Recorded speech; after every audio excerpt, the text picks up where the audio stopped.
Bien, ¿qué tal? Hoy nos encontramos en otra sala de la 4TV. Hoy tenemos a dos compañeros, una compañera mexicana que es María Vergara, que también ya es cotidiana de la 4TV. Ella es analista en integración latinoamericana y del País Vasco nos acompaña el compañero Javier Muruzábal. Él es analista de geopolítica, un podcast del país de allá. Pues bienvenidos, bienvenidas. Hoy tenemos un tema muy importante, la coyuntura, pues en las noticias está todo lo que da, que también será cuestión un poco de analizar la cuestión mediática, porque la guerra también se juega en esas latitudes. Y para ello, pues vamos a hablar del Medio Oriente en general, pero específicamente, pues ahorita el tema es Irán, pero si ustedes quieren también hacer algún contexto sobre, pues vamos a tratar el qué es Irán, algunos antecedentes de la Revolución Islámica, pero si ustedes quieren también platicar un poquito, pues de dónde viene todo este conflicto que no es pues actual, sino que ya tiene sus tiempos. Pues miren, un poco el objetivo de esta primera charla, y que Javier es historiador y que conoce el Medio Oriente haciendo militancia y trabajo de comunicación, es que hoy por hoy encontramos en todo el mundo Estados Unidos como un país que usa argumentos narrativos que son mentiras para construir guerras. ¿En qué caso? Por ejemplo, en estos días, hace 6 días, hace más bien un mes, está demostrado, Estados Unidos bombardeó una región en Colombia por armas. El ejército ecuatoriano entra a territorio colombiano y con bombas estadounidenses bombardean a ciudadanos. Esto es un ejemplo de cómo a través de la narrativa de la lucha contra el narcotráfico se construyen problemas. Hoy con lo de Irán, lo vimos hace unas semanas, Estados Unidos ha hablado de la liberación de 40,000 mujeres iraníes y al parecer es por un tema de liberación religiosa. Y hemos visto que es totalmente mentira. De hecho, hoy lo que sabemos es que a partir del 51, cuando Irán nacionaliza su petróleo, que estamos en días en México después del 18 de marzo de la nacionalización del petróleo, con Mossadegh, Estados Unidos desarrolla una estrategia con la CIA, con el nieto de Roosevelt, para quitar a ese gobierno extranjero. Entonces, ¿qué es lo que yo quisiera en este momento? Y el objetivo de esta charla es que los compañeros que conocen más la región nos puedan contar el origen de ese estado, cuántos años tienen esos estados y qué es lo que causa esta revolución, porque pareciera, sí, yo sostengo, como muchos analistas políticos, que lo que hoy sucede es que se están iniciando, ya las han denominado analistas como las guerras epstenianas, por guerras por recursos naturales, y principalmente lo vimos el 3 de enero en Venezuela y ahora lo vemos con Irán, donde el motivo principal no tiene que ver con la liberación de ningún pueblo, sino con cómo apoderarse de los recursos naturales y la soberanía de cada una de las naciones. Entonces, como hay toda una mística en torno a qué sucede en Irán y pareciera que es una región geográfica tan lejana, lo que quisiéramos es aclarar cuál es la historia, los derechos, si es cierto que las mujeres tienen o no derechos en Irán, y platicar un poco de eso. No sé si tú quisieras platicarnos más. Respondiendo a la cuestión introductoria, creo que es interesante. Hablaba no solo de Irán, sino de su región. Hay un autor libanés, no es iraní, Edward Said, hace un libro dirigido a nosotros los occidentales. Para Edward Said, tanto los europeos como los latinoamericanos o los americanos en general son occidentales. Él viene de Asia, de Algar, como dicen ellos, y escribe un libro que se llama Orientalismo. Estados Unidos construye un relato mitológico sobre Irán donde los iraníes parece ser que matan mujeres por deporte, que son una recua de salvajes o algo así, y que ellos van a liberar a la mujer, ¿no? Que Estados Unidos es un país civilizatorio. También nos hablan de que Irán va a construir el arma nuclear. Curiosamente, Irán, desde comienzos de los 2000, tenía una fatua, una ley religiosa. Luego ahora hablaremos del Vilayat al-Faqih, del gobierno del sabio islámico, que es una de las características de la teocracia que a nivel de régimen constituye Irán. Pues una de esas fatuas del difunto Ali Jamenei, del líder supremo, prohibía el desarrollo de armas nucleares. Irán en su jurisdicción interna lo tenía prohibido. ¿Por qué Estados Unidos puede hacernos entender a los occidentales, insisto, entendiendo la palabra occidental como ellos la entienden, ¿no? Para ellos somos un conjunto de países que nos ven como occidentales. ¿Cómo consiguen colarnos estos mensajes, no? Que los iraníes asesinan mujeres, que además por deporte, ¿no? Que los basillíes o los pasaranes salen a la calle, la policía iraní empieza a matar gente y Marco Rubio dice que hay 30.000 muertos. Quizás es porque desconocemos un país tan complejo y, por qué no decirlo bello, como Irán. Irán es un país que, para comenzar, el 48% de su población no tiene como lengua materna el persa moderno. Hablan otra serie de idiomas, también iranios, como pueden ser el kurdo, además en dos variantes, una de ellas la de prestigio, la suraní, puede ser el baluchi, puede ser el luri, otros idiomas, o idiomas de origen turco, como pueden ser, o túrquicos, como puede ser el azerí.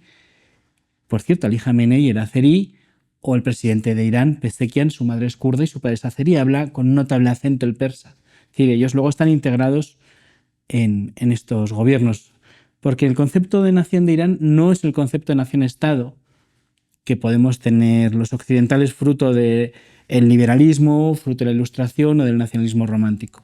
Es una construcción anterior. Irán es un país complejo, tiene una gastronomía compleja, como por ejemplo México, todos los países que han sido cuna de civilizaciones o de naciones civilizatorias o que han creado conceptos que ya no solo les pertenecen a ellos, sino a toda la humanidad, ¿no? Los mexicanos, no los mexicanos, sino los pueblos precolombinos, domesticaron el maíz, lo desarrollaron, el cultivo de la milpa. Pues Irán tiene 26 monumentos en la lista de la UNESCO.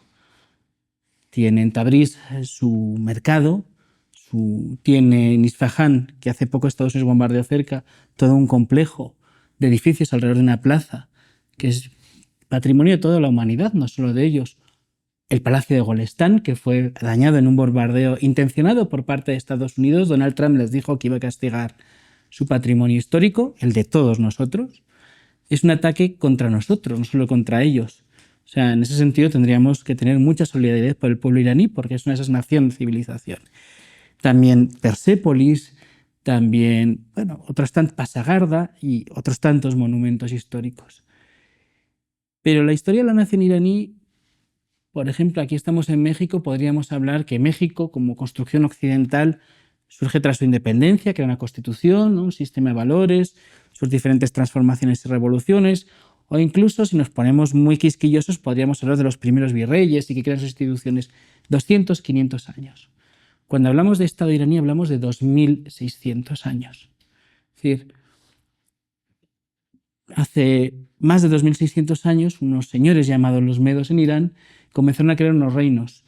Es cierto que existían desde la Edad del Bronce, incluso desde el Neolítico final en la zona, diferentes reinos. El Egipto de los faraones, los diferentes imperios asirios, los hititas, etcétera, se fueron sucediendo en el tiempo. ¿Qué es lo que consigue la primera dinastía persa, Ciro II el Grande? Consigue crear un gran estado. En el año 553 a.C., él crea lo que se llama el Imperio Persa, lo que de los griegos llamaron el Imperio Persa. Persa es una palabra exónima que los extranjeros dan a los iranios. Iranio es una palabra que ellos es un anónimo que se dan a sí mismos, ¿no? Es un nombre, que es una palabra cognado, significa el país de los arios, el país de los iranios.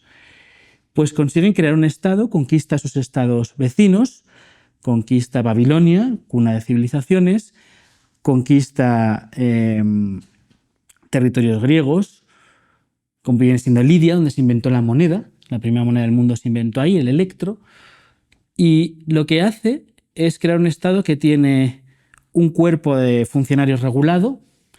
Crean ellos hace 2.500 años un cuerpo de leyes que ya no es como Hammurabi para un pequeño reino en Mesopotamia, sino para un territorio que va desde la actual Grecia, no la conquistaron entera, perdieron las guerras médicas, hasta el actual Pakistán, una red de carreteras, una red postal, una moneda o una unidad monetaria única, un lugar donde tenían cabida todas las etnias. Es cierto que desarrollan una religión monolátrica de Dios principal, el zoroastrismo, que luego tendrá mucho que ver con el desarrollo del cristianismo o el islam.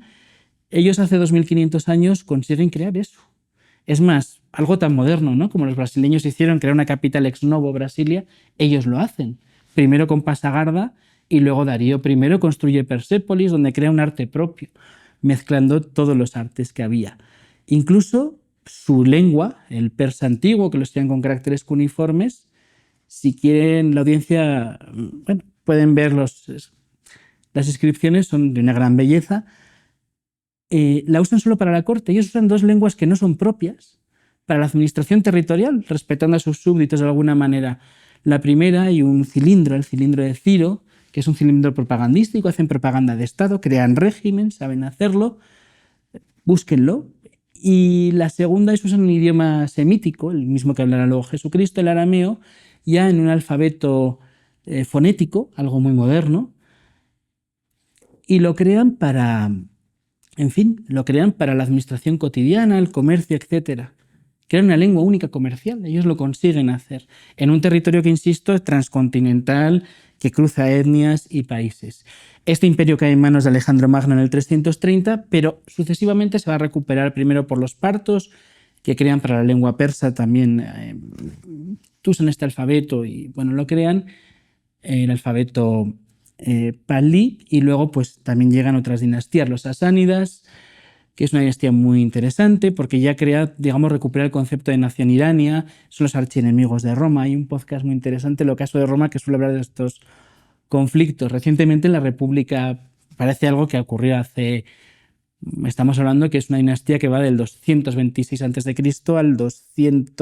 al 621, no, perdón, del 226 después de Cristo al 621 con la llegada del Islam. Bien, esta dinastía es tan importante del día de hoy que uno de sus principales reyes, que capturó a dos emperadores romanos, o que consiguió que uno se rindiera y otro lo capturó, le han puesto una estatua en una rotonda entera hace unos meses. Estamos hablando que los iraníes tienen en cuenta ese pasado incluso preislámico para construirse como nación. Por lo tanto, no es un estado basado solo en la cultura persa, y esto es muy importante.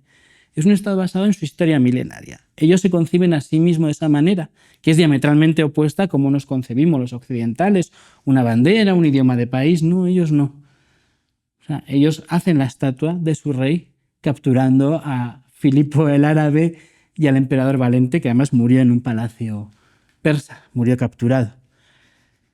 En fin, tras el Islam, la llegada del Islam, hay diferentes dominaciones extranjeras, el imperio mongol, primero pues por todos los califatos, el Rashidun, el Omeya, etcétera, que pasan por allí, y hay pequeños interludios de dinastías persas en las que surge el actual alfabeto persa, se adaptan a la cultura islámica, y esto es importante porque tenemos ya los dos elementos fundamentales que vamos a ver en el actual Irán.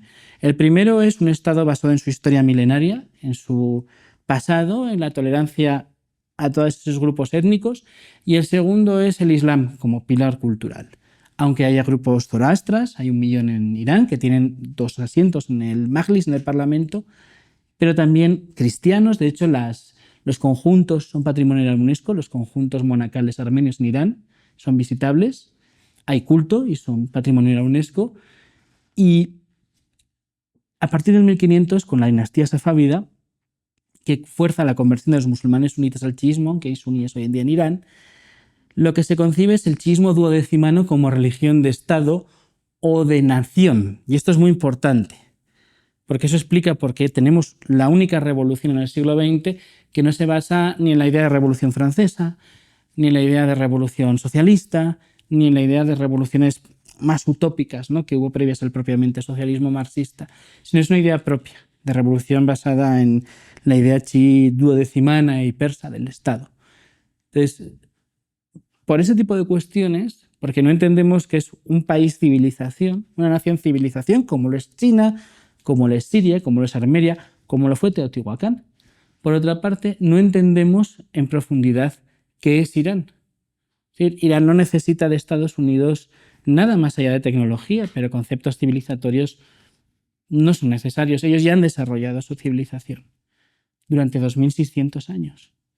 Entonces es un camino muy largo para que, bueno, pues Estados Unidos pretenda erigirse, ¿no?, como en ese discurso colonial que ayer Marco Rubio no validaba, ¿no?, el de la colonización del oeste por los granjeros alemanes y demás, validaba la colonización castellana de América y portuguesa. Irán no los necesita. Irán generó sus propios códigos y es muy curioso. Vimos el asesinato de Lalajani, de una persona que era el asesor de seguridad principal iraní. Ese señor tenía un doctorado en matemáticas kantianas y en filosofía occidental y 3 libros en filosofía occidental. Ellos conocen perfectamente la filosofía occidental. Jamenei creo que tenía una licenciatura también en historia del pensamiento occidental. Ellos conocen su pensamiento y el nuestro. Entonces, es muy complicado en ese sentido. A veces quien desea creer la propaganda estadounidense la va a creer, pero quien se acerca a Irán, su arquitectura, sus costumbres, cómo se relacionan entre las personas, es imposible pensar que son un pueblo bárbaro, al contrario. Bárbaros eran quien tiene un Estado desde hace 200 años y, como decía el ministro de Exteriores iraní, Araki, son adictos a la guerra y solo han tenido 29 años de paz. Bueno, aquí ya estás dando mucha historia de dónde viene Irán, qué es Irán, tratando de entender un poco más amplio, incluso pues para nosotros, pues que estamos en el occidente, como se menciona, pues tal vez se necesitaría un poquito más todavía para tener más información de todas esas raíces de dónde proviene Irán, pero ya estamos teniendo ese contexto, ¿no? Que para empezar, pues tenemos que verlo como desde otra forma de ver la vida, ¿no? Por decirlo, a lo que estamos acostumbrados, ¿no? Y que pues ahí juegan, desde mi punto de vista, para poder ir haciendo un diálogo, pues toda esta maquinaria mediática que no solamente ahora a veces parece muy obvio, como en el Medio Oriente tenían esa narrativa o siguen teniendo la narrativa de señalar con terrorismo a todo lo que se relaciona, por ejemplo, con el Islam, etcétera. Y ahora vemos esa misma narrativa, pues también aplicada a otras latitudes, como ahora el narcoterroristas, ¿no? Entonces, como que esa narrativa que utilizan prácticamente, pues ya no la han aplicado en la historia reciente varias veces.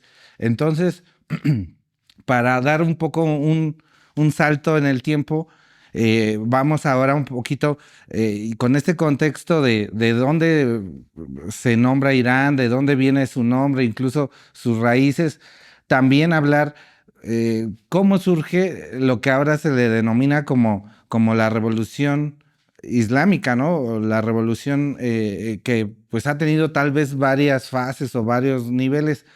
¿Qué nos podrían ir diciendo un poquito ya más en el tiempo hacia acá para introducir hacia esto?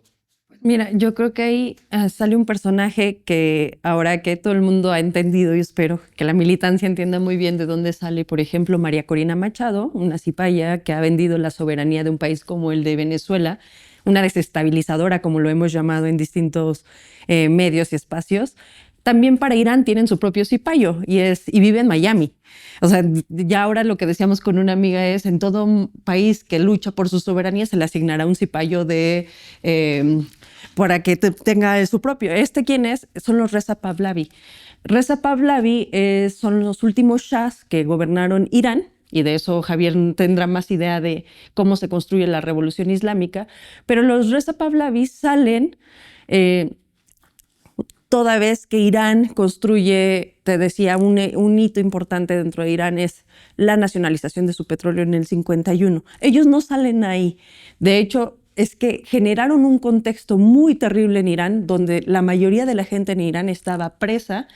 Eran unas condiciones muy difíciles de los iraníes, y una base importante y que tenemos que entenderla es que ellos tenían el poder militar.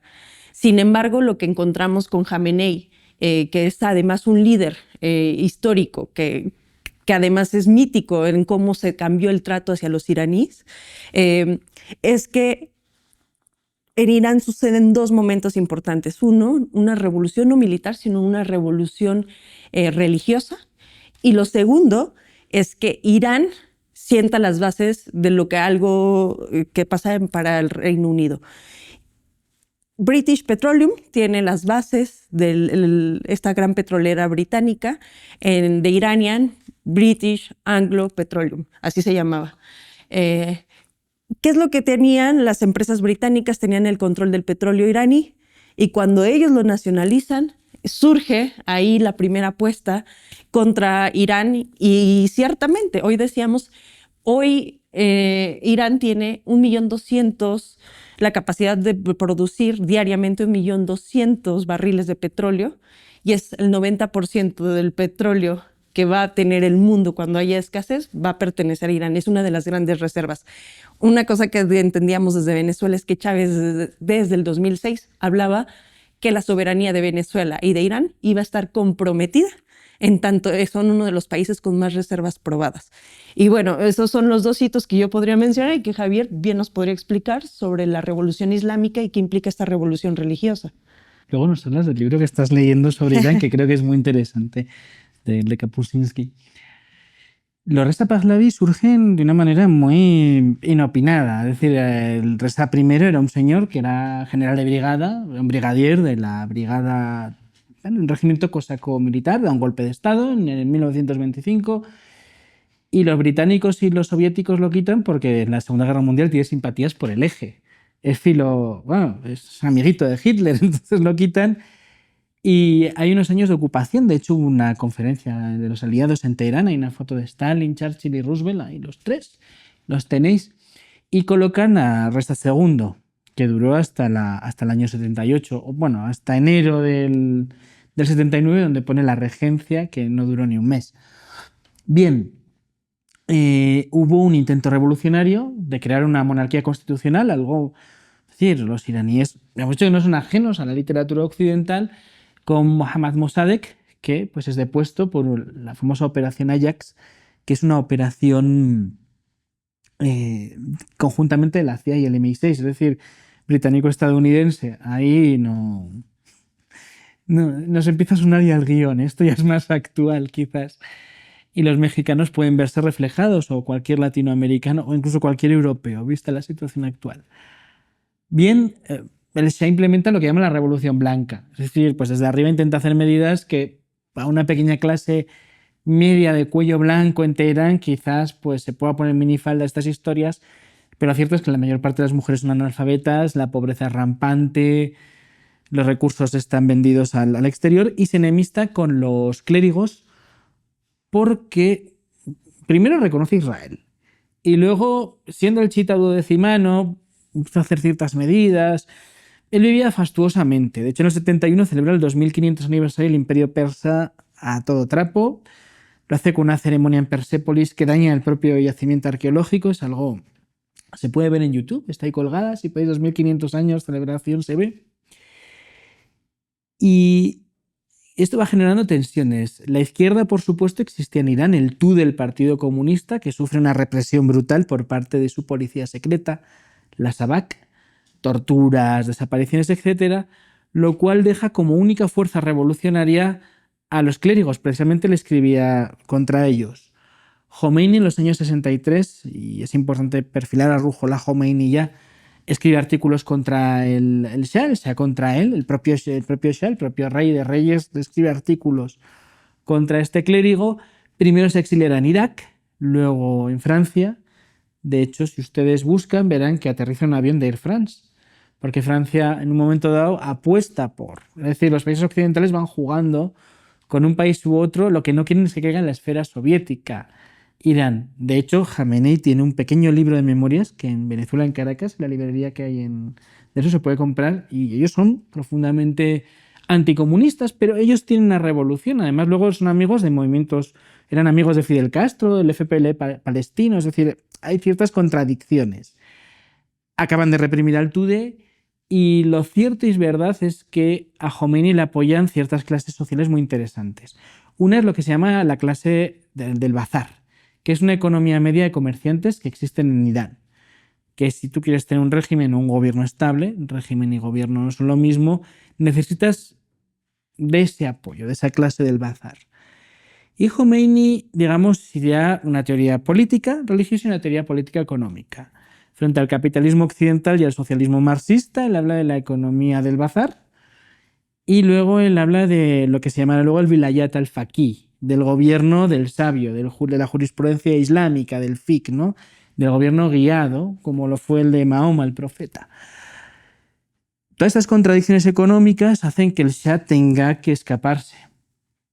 Deja un consejo a la regencia, se va, ese consejo a la regencia, bueno, permite volver al Shah, a Khomeini, que en menos de un mes y tras un referéndum y reprimir a las otras oposiciones, liberal y comunista, consigue hacerse con el poder.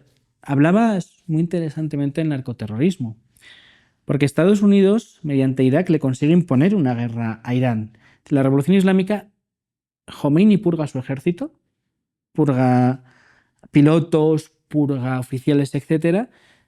Tiene el ejército por reconstruir porque además en ese golpe que dan en el 53 para poner a Mossadegh, desde entonces no hay un Estado Mayor Conjunto iraní.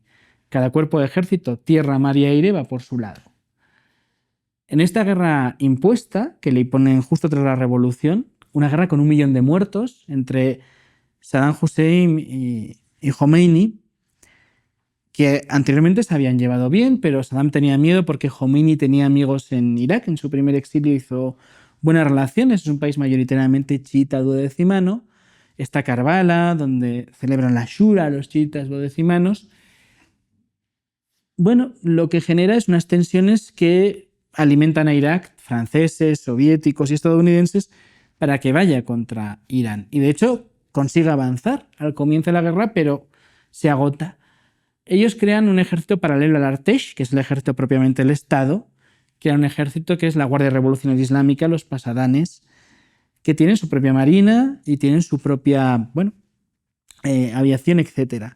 De hecho, tienen muchos problemas para volar su aviación. Ellos volaban el F-14, solo pueden volar 20 de 80 aparatos en la época. Irán, todos estos años de sanciones, ha tenido que trabajar mucho la ingeniería inversa.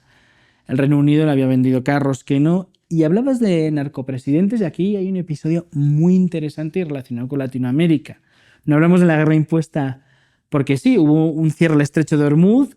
Una de las 5 fases de la guerra fue la guerra de los petroleros, donde se atacaron petroleros. Nos recuerda la actualidad. Trump no conoce ni la historia milenaria de Irán ni la reciente de Estados Unidos porque le hicieron la misma entonces, tanto a los iraquíes como a los iraníes. De hecho, la flota kuwaití de petróleo es la que intentó salvar un poco el petróleo sin conseguirlo, porque se le atacaba igualmente. Bien, ¿qué es lo que ocurre?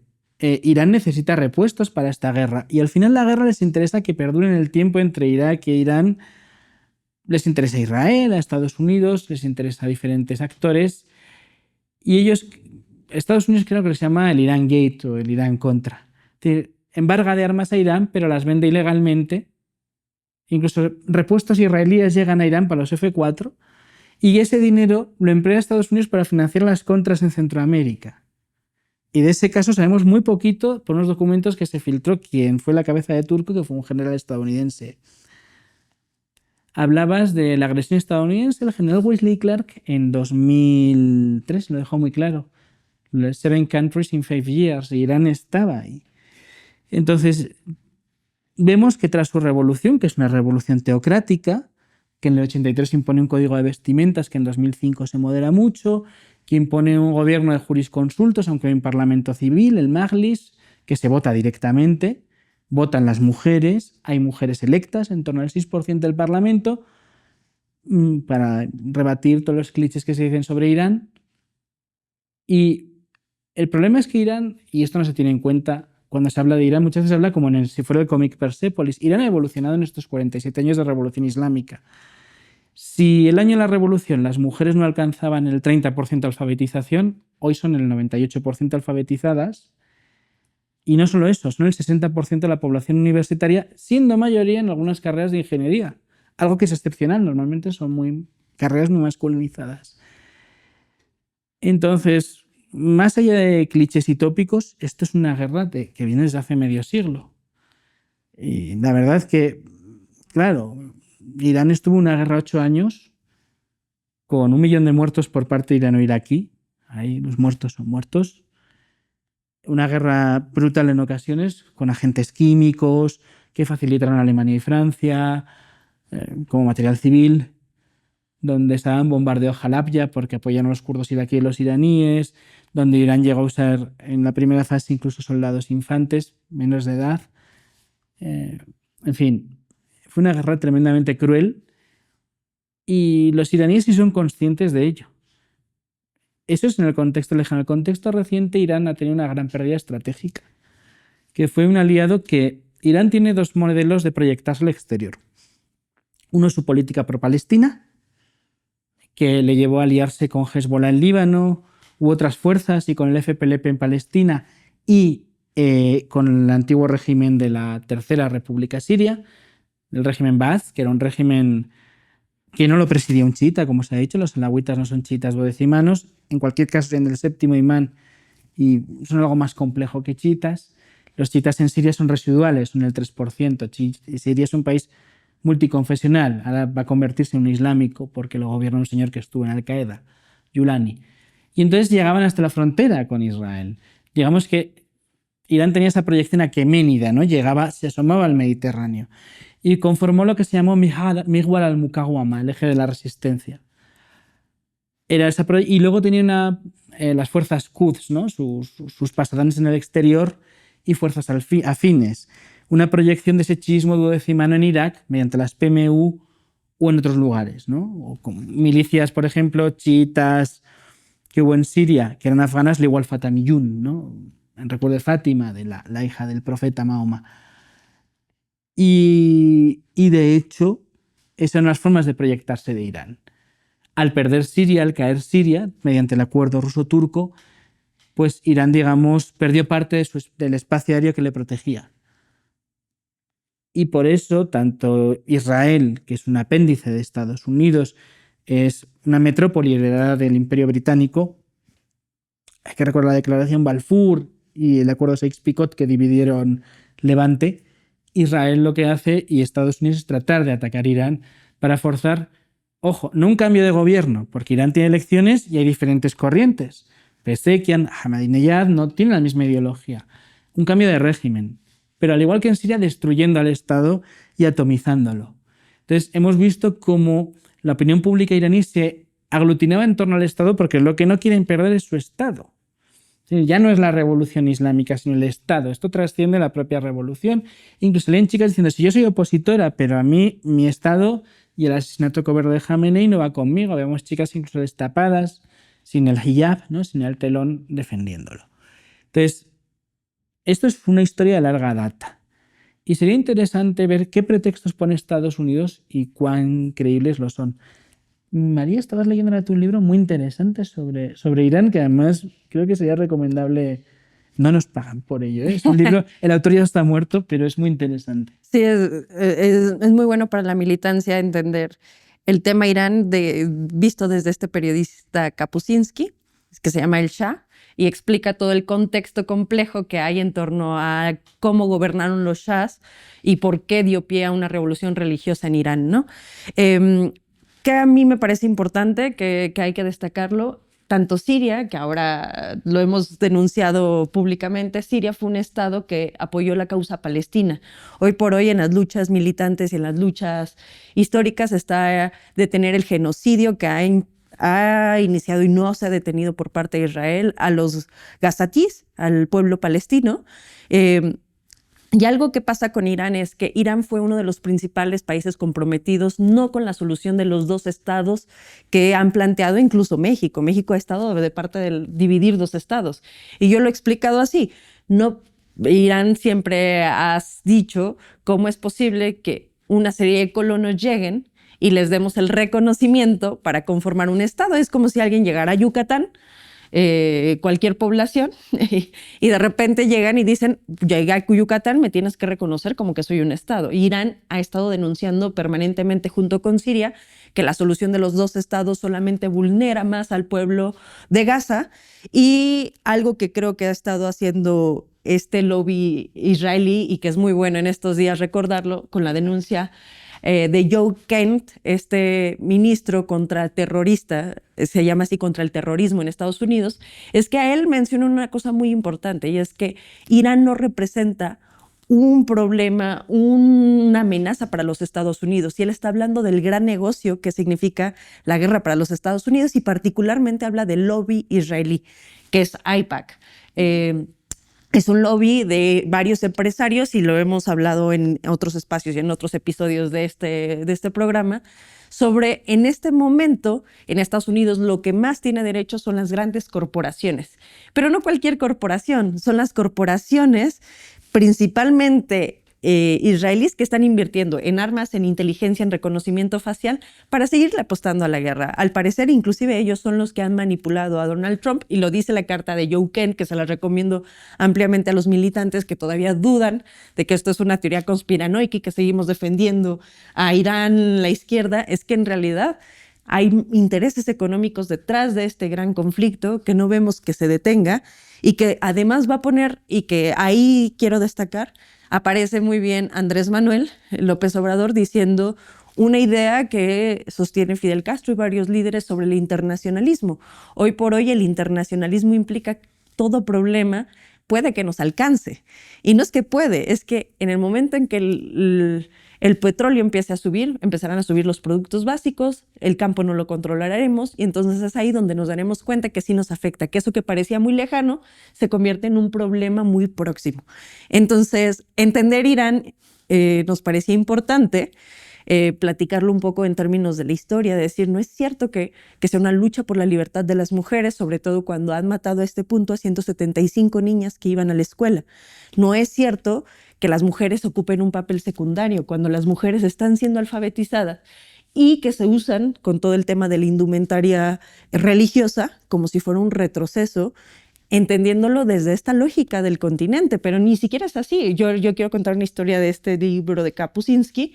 El Shah, este Recep Pahlavi, que ahora vive en Miami y que dejó al pueblo iraní en las peores condiciones económicas, su padre lo que hacía era obligar que las mujeres se quitaran el hijab y se los arrancaban en la calle, incluso iban presas por usarlo.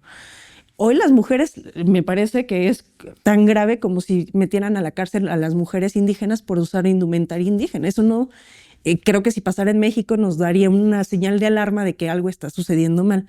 El pueblo iraní, y sigue siendo como parte de la teoría de en América Latina, hoy los pueblos del mundo estamos decidiendo qué tipo de república y de Estado queremos construir. Y qué es lo que a lo que se niega Estados Unidos, al parecer, es que se niega que los pueblos del mundo elijamos la forma de gobierno que queremos. Y me parece que Irán representa esa lucha que tenemos que dejarla muy clara de la historia de un país que tiene más de 2.600 años. Lo veíamos con el Palacio de Golestán, y que yo les pido a los militantes que lo vean. Es un palacio hermoso y es una barbarie que lo estén en este momento bombardeando. Es como si bombardearan Teotihuacán, como si bombardearan Chichén Itzá.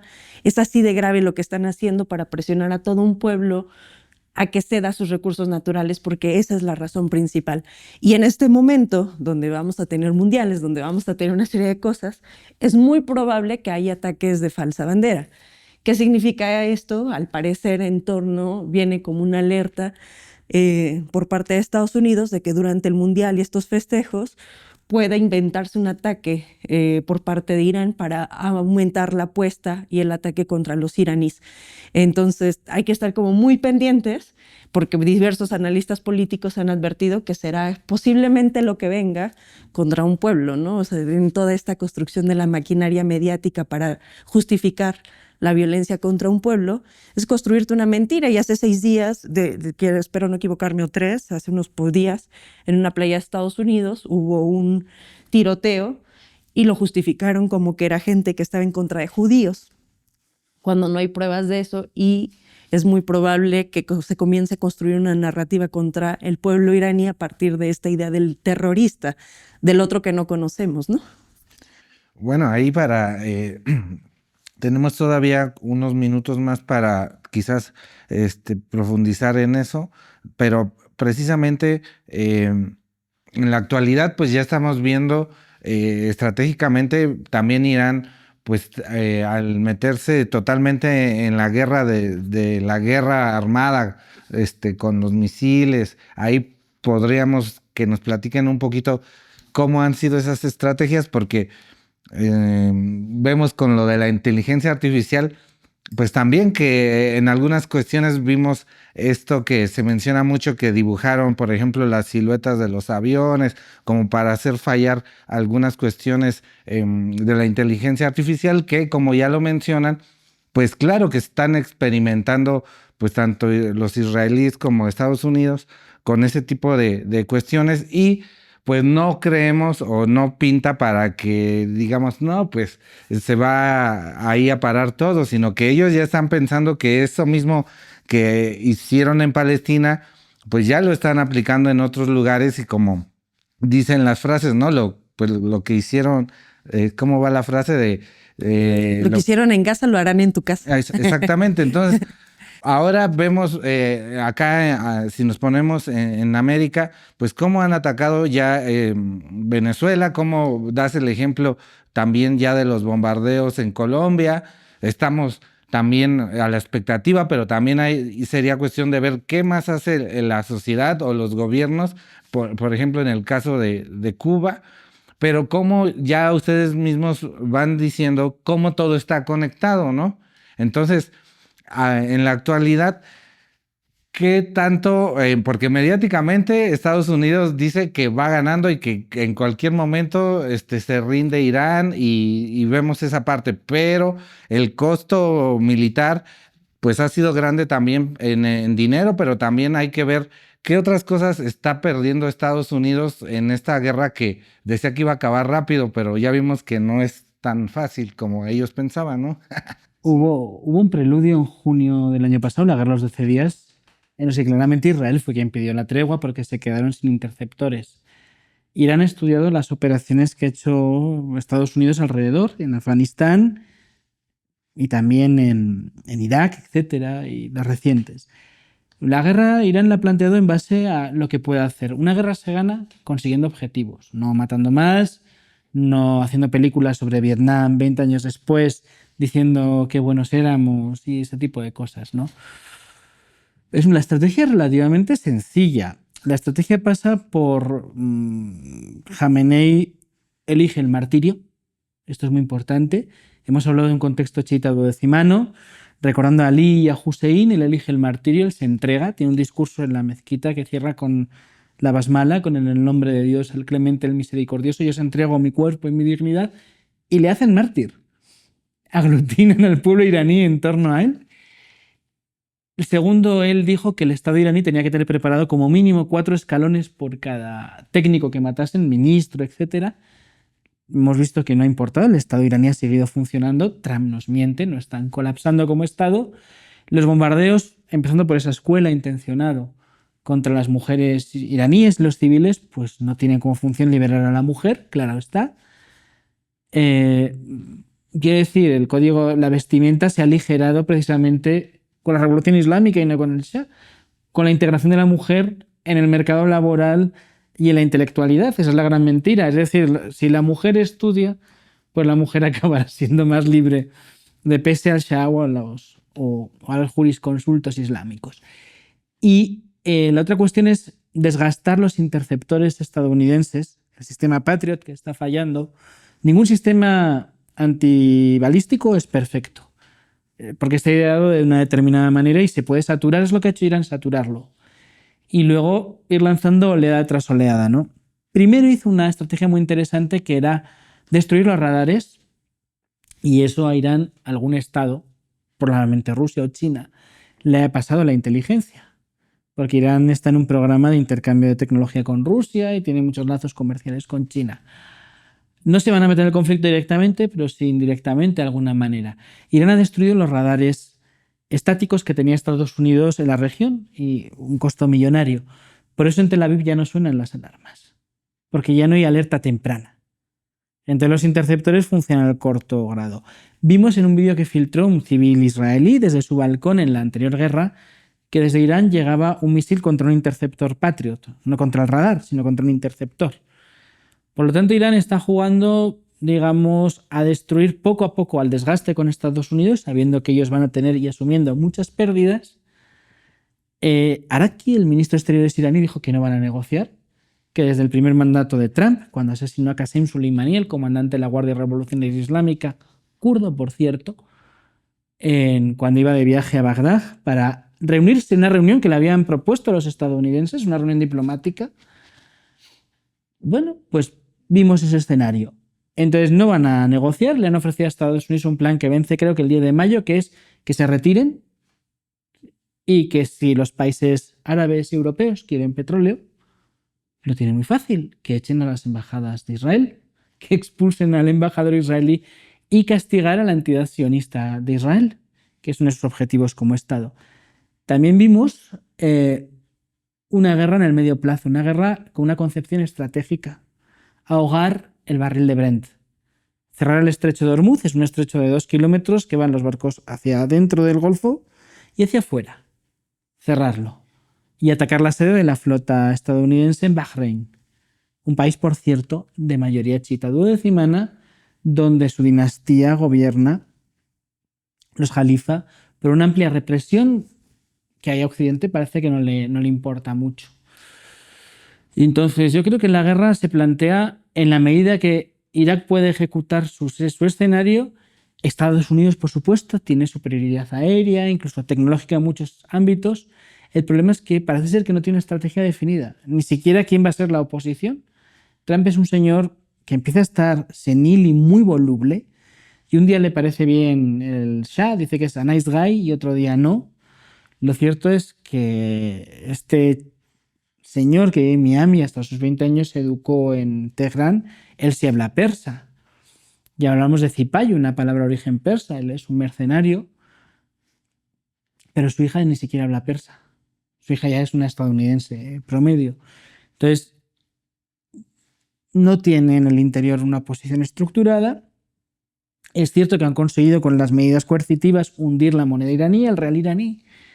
Es cierto que eso hace que la sociedad iraní a más de un año no puedas planificar compras, no puedas ahorrar. La guerra económica Estados Unidos la ha hecho muy dura, pero cuando ha ido de lo blando a lo duro, demostrándonos que ya no es el imperio que era, que ya no puede convencer mediante sus películas, la palabra, etcétera, contra un Estado grande, no como uno pequeño como Siria, que les costó hundirlo más de 20 años, pero contra uno grande, pues se enfrenta, teniendo la supremacía marítima y aérea, se enfrenta a una serie de desafíos que no es capaz de abordar.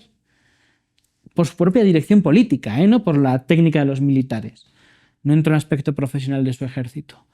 Y sobre todo llevados por cuestiones ideológicas como la defensa de Israel o cuestiones alucinatorias como que Irán tiene la bomba atómica. Israel la tiene. Irán la tiene prohibida por fatua religiosa. Por ahora. Veremos qué pasa a partir del 10 de mayo.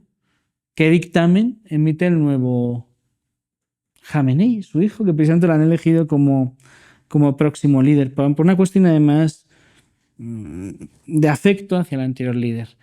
También nos dijeron que Jamenei decía cosas que jamás dijo cuando consulta su ex.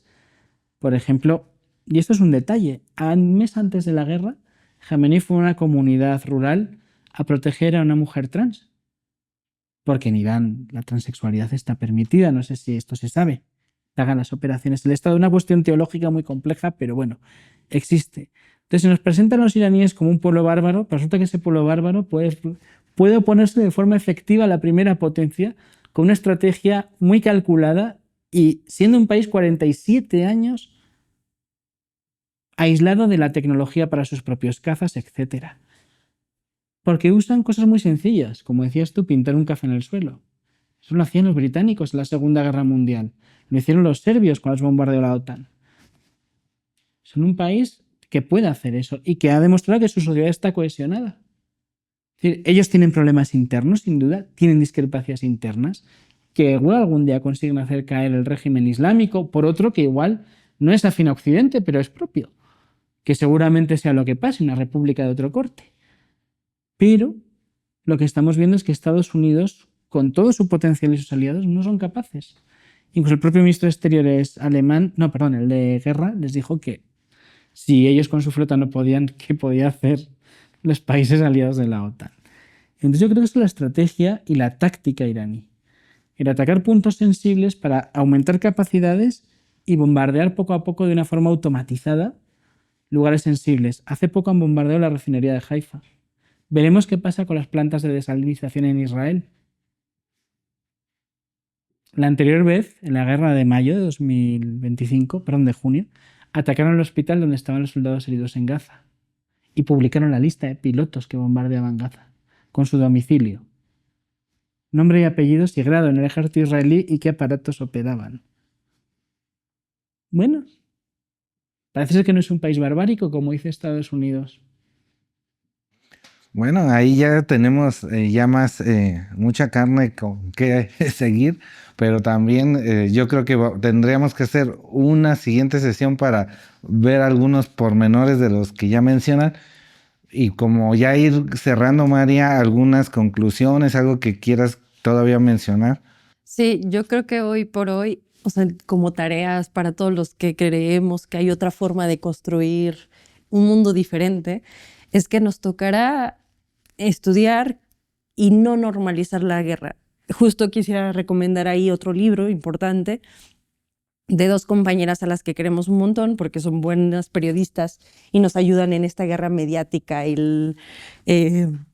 más bien la guerra contrahegemónica de los medios. Es el libro de Irene Sugasti e Isa Serra, que el libro se titula No es una guerra, y es un libro que explica que en este momento lo que está haciendo el gran imperio es imponernos la guerra como una idea normal, normalizar la guerra como parte inevitable de este momento histórico político.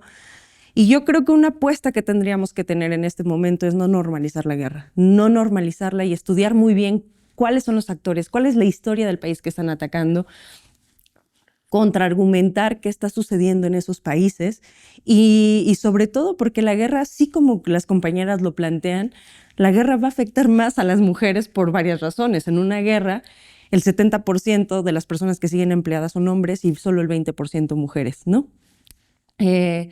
¿Qué más? Se complica muchísimo la existencia para las mujeres embarazadas, se duplica, se triplica la mortalidad de las mujeres embarazadas. Y yo creo que es un buen momento, y lo hemos planteado, y no es romántico decir, en este momento hay una lucha contra los países que nos quieren imponer la muerte como una forma de vida en nombre de las corporaciones, y de eso es Estados Unidos. Lo dijimos en Venezuela, es la misma estrategia y lo repetimos en Irán. Se viene una normalización de matar gente por adquisición de los recursos naturales en turno. Y creo que nos toca a todos los militantes, a todas las personas, a contrarrestar esta gran propaganda que pone en riesgo la vida en el planeta y la vida de cualquier nación independiente y soberana. De alguna manera recuperamos a Rosa de Luxemburgo con todo esto, ¿no? Sí. Bueno, Javier, algo último, unas conclusiones. Sí. Irán, por supuesto, que tiene sus contradicciones, como tienen todos los estados, pero de la misma manera que Irán tiene derecho a su soberanía, ¿piensan ustedes como mexicanos que el país que les robó el 50% de su territorio nacional y les aisló, esa propaganda que hace y demoniza a los pueblos, pues que le demos un par de vueltas antes de creérnosla? Quizás, ¿cómo decirlo, no? Quizás las guerras son simplemente por recursos, en este caso por el tráfico del petróleo internacional. Todos sabemos que Nicolás Maduro no era un narcotraficante, quizás bailaba un poco mal, pero narcotraficante no era ese presidente, un presidente legítimo y votado que fue secuestrado, violando todo el derecho internacional. Estamos en la era en la que se viola el derecho internacional mediante la propaganda y la acción bélica. A Cuba se la está sitiando por hambre, lo cual también viola el derecho internacional y cualquier clase de ética en cualquier ideología. Yo incluso si nos escucha algún liberal, le diría si esto le parece humano, matar a un pueblo por hambre. Y con los iraníes pasa lo mismo. Es su proceso político y tienen derecho a llevarlo a cabo, como lo tiene derecho el pueblo de México, que para eso se independizó hace más de 200 años. Y de la misma manera que nosotros, como personas de clase trabajadora, pues si lo pensamos bien, tenemos derecho a formar y conformar nuestros proyectos políticos, el pueblo iraní lo tiene, nos guste más o menos. Y el tráfico de petróleo para aislar a China, que es la justificación, todos estos discursos de la bomba nuclear y las mujeres sirve para justificar eso, pues es una cuestión terrible, ¿no?, para el resto de pueblos de la región. Y hay que recordar, y quiero que los mexicanos recuerden eso del Golfo de América y eso de la doctrina Monroe. Y que miren cuál era el proyecto de Houston en Guadalupe Hidalgo, que pasaba por quedarse San Luis Potosí. Y que miren qué pasa con el acceso del Golfo de México al Caribe si Estados Unidos invade Cuba. ¿Y dónde está la refinería de Dos Bocas? Porque cuando no somos solidarios con los demás, quizás la guerra está a las puertas de nuestra casa. Y eso es terrible. ¿De dónde vienen las armas del cártel? Todas esas cuestiones, ¿no? O sea, ser solidarios con los iraníes y con los cubanos o con cualquier persona del mundo que está sufriendo el imperialismo estadounidense, de alguna manera un poco egoísta también es ser solidario con nosotros mismos. Y también les invito a que admiren la cultura iraní porque tiene una profundidad muy amplia. Pero eso ya por puro gusto cultural. Pero sin cuestionar los proyectos de los demás, que todos tenemos contradicciones, que sean solidarios. Bien, pues muchas gracias, Javier, María, y pues los podemos escuchar, ver a Javier ahí en el podcast de Geopolítica y a María ahí pues en Canal Red Latinoamérica. Los invitamos también a seguir viendo los contenidos de la 4TV. Nos despedimos y nos vemos en el próximo capítulo. Gracias.